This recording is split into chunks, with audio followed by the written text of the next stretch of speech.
যে শুধু পূজা মণ্ডপে যে এই মানে সম্প্রীতির কথা কেন, এটা তো প্রত্যেকটা ধর্মীয় অনুষ্ঠানেই যার যার ধর্মের ভেতর থেকে এটা বলা উচিত।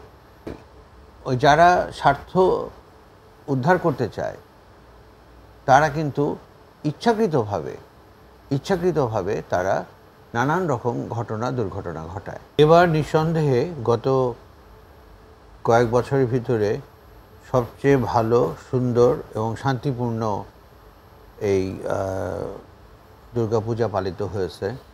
এবং সবসময় দেখি যে ইভেন বিজয়া দশমী মানে যখন প্রতিমা বিসর্জনের ব্যাপারটা আসে তখনও কিছু ছিটে ফোটা গণ্ডগোল এদিক সেদিক হয়, কিন্তু এবার এখন পর্যন্ত জানা মতে কোথাও কোনো রকম গণ্ডগোল হয় নাই। আসলে এটা তো সনাতন ধর্মাবলম্বীদের একটা বিশ্বাস যে মানুষের মনের যে আসরিক প্রবৃত্তিটা, কাম, ক্রোধ, হিংসা, লালসা, বিসর্জন, এগুলো দেওয়াই হলো বিজয়া দশমীর মূল তাৎপর্য। এবং এর ভেতর দিয়ে একে অন্যের সাথে ভ্রাতৃত্বের বন্ধন বা সম্প্রীতি যেভাবেই বলেন না কেন আপনি সেটা দেখতে পাবেন। এবং এবার মানে এই বিজয়া দশমীর ভেতর দিয়েই সকালে যে পূজাটা হয়ে যায় তারপরেই ধরে নেওয়া হয় যে দেবী কৈলাসে চলে গেলেন।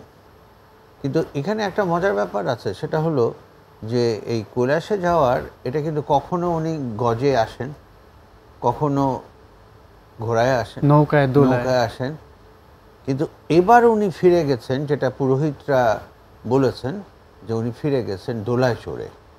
এখন মানে আমি এটা দাদা ভালো বলতে পারবেন যে দোলায় চড়ে ফেরত যাওয়াটা এটার একটা সিম্বলিক ব্যাপার আছে। সেটা হলো সাধারণত মানে দুর্ভিক্ষ, মহামারী, খরা ইত্যাদির একটা ইঙ্গিত বহন করে। আমি আশা করব যে এরকম কিছু ঘটবে না, কিন্তু তারপরেও দোলায় চড়ে যাওয়াটা কিন্তু এইভাবে মানে চিহ্নিত করা হয়।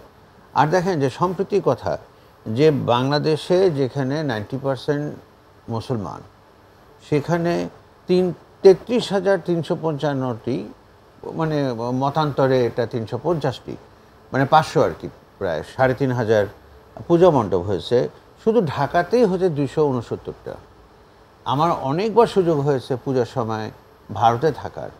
ভারতেও কিন্তু এত মণ্ডপ হয় না।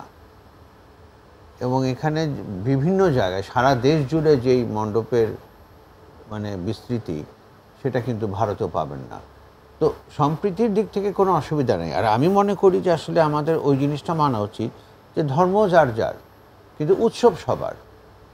যেটা ছোটোবেলায় আমরা দেখেছি যে পূজা মণ্ডপে ঢোল বাজাচ্ছে, গান হচ্ছে, প্রসাদ দিচ্ছে, সেখানে কিন্তু হিন্দু, বৌদ্ধ ধর্ম মানে ওই হিন্দুদের আলাদা করে এটা থাকে না। তখন মুসলমান, বৌদ্ধ, খ্রিস্টান সবাই যায়, বাচ্চাদের নিয়ে যায়, এবং তারা সবাই মিলে এটাতে পার্টিসিপেট করে, এবং এটা সার্বজনীন একটা ব্যাপার হয়ে যায়, যেটা কিন্তু মানে অন্য কোনো অনুষ্ঠানে হয় না।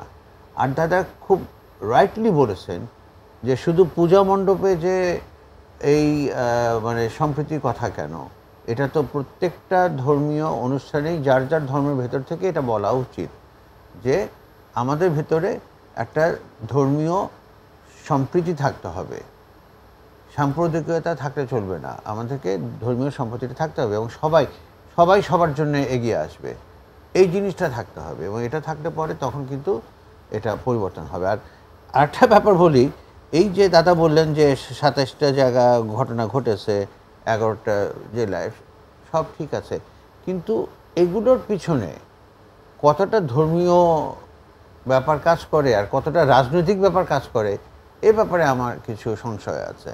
আমার ধারণা যে অনেক জায়গাতেই রাজনৈতিক মানে ফায়দা লোটার জন্য, আমি আবার রিপিট করছি, রাজনৈতিক ফায়দা লোটার জন্যে কিছু কিছু দল এই ঘটনাগুলো ইচ্ছাকৃতভাবে ঘটায়, যেটা ঘটার কোনো কারণ ছিল না। যে কুমিল্লায় যেটা হয়েছে, এটাও আমি মনে করি যে চাইলে শুরুতেই এটাকে কাজী রওনক হোসেন এইবার একটা জিনিস খেয়াল করতেই হবে, সেটি হচ্ছে যে অন্যান্যবার অস্বীকার করার একটা প্রবণতা আমরা দেখেছি। এবার কিন্তু সরকার থেকেই স্বীকার করেছে যে কয়েকটা জেলায় এরকম ঘটনা ঘটেছে এবং কিছু গ্রেপ্তার হয়েছে। এটা একটা উত্তরণের জায়গা কিনা? না, এটা অবশ্যই উত্তরণের জায়গা। ভালোকে ভালো বলতে হবে। কেউ যদি ভালো কাজ করে আপনার তাকে মানে প্রশংসা করতেই হবে, খারাপ কাজ করলে তাকে তিরস্কার করতে হবে। কিন্তু এটা অবশ্যই উত্তরণের জায়গা। এবং আমি যেটা মনে করি যে আসলে শুধু ওই বিজিবি তারপরে র্যাব দিয়ে তো হবে না।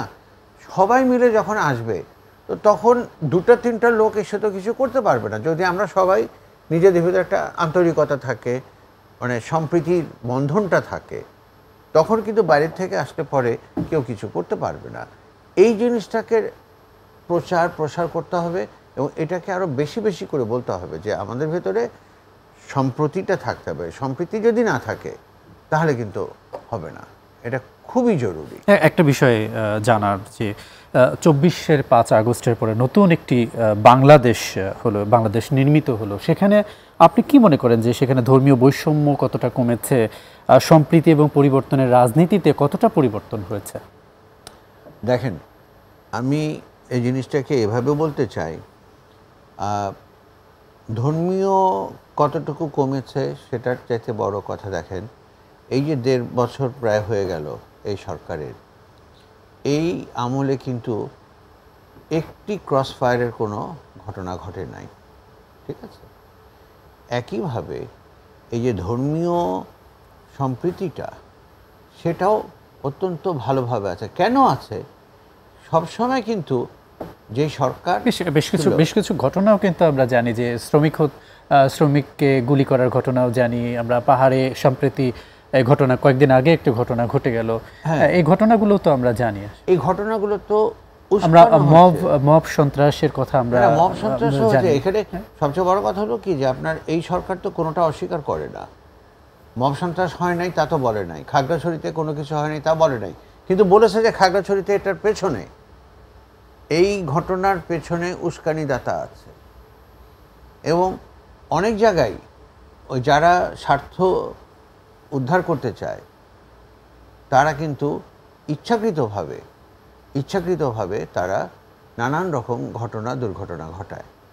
যেমন আমি আপনাকে বলি যে 3-4 দিন আগে একজন সনাতন ধর্মাবলম্বী, তাকে হাতুড়ি দিয়ে পিটানো হয়েছে এবং হেলমেট পরা দুষ্কৃতিকারীরা করেছে। পরবর্তীতে দেখা গেল যে উনি বললেন যে এটা বিএনপির ছেলেরা করেছে বা বিএনপির লোকেরা করেছে, কিন্তু প্রথমে কিন্তু উনি এটা বলেন নাই। এখন তখনই সন্দেহ লাগে যে কেউ কি তাকে টাকা দিয়ে প্রভাবিত করে এই নামগুলো বলাচ্ছে। কারণ ওই যে বললাম যে আমাদের দেশটা এমন হয়েছে যে নিচের নাক কেটে পরে যাত্রাভঙ্গ এটা করাতে আমাদের মতন এত সিদ্ধহস্ত আর কেউ নাই।